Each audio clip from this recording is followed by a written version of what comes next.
श्री स्वामी समर्थ. तर आज आपण पाहणार आहोत देवघरात उतरंडी ठेवणे हे समृद्धी, अन्नधान्याची परिपूर्णता आणि सकारात्मक ऊर्जा आणण्यासाठी शुभ मानले जाते. जेथे मोठ्या भांड्यातून लहान भांड्यापर्यंत वेगवेगळ्या धान्याची मांडणी केली जाते, ज्यामुळे घरात कधीही अन्नधान्याची कमी भासणार नाही आणि सौभाग्य, आरोग्य व धनलाभ होईल, असे वास्तुशास्त्र आणि धार्मिक समजूत सांगतात.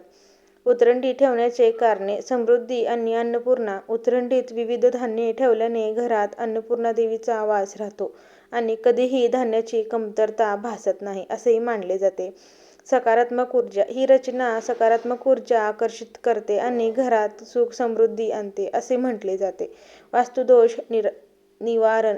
काही वेळा पैशांची बचत होत नसेल किंवा इतर आर्थिक समस्या असतील तर देवघरात लक्ष्मी आणि कुबेर यांच्यासोबत उतरंडी ठेवायचा सल्ला दिला जातो. पंचांग.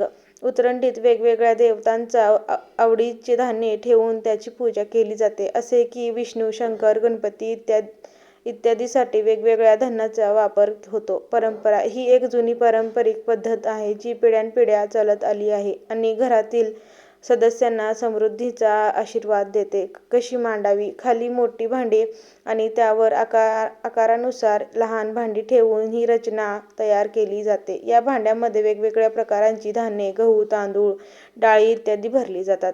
थोडक्यात देवघरात उतरंड ठेवणे हे धार्मिक आणि वास्तुशास्त्रीय दृष्ट्या अत्यंत महत्त्वाचे मानले जाते, ज्यामुळे घरात सुख, समृद्धी, समाधान आणि धान्याची भरभराट होते. जर ही माहिती तुम्हाला आवडली असेल तर आपल्या चॅनलला लाईक, शेअर, कमेंट करायला विसरू नका. स्वामी सेवा करा आणि स्वामी सेवेकरी घडवा, ही स्वामीचरणी प्रार्थना. श्री स्वामी समर्थ. जय जय स्वामी समर्थ.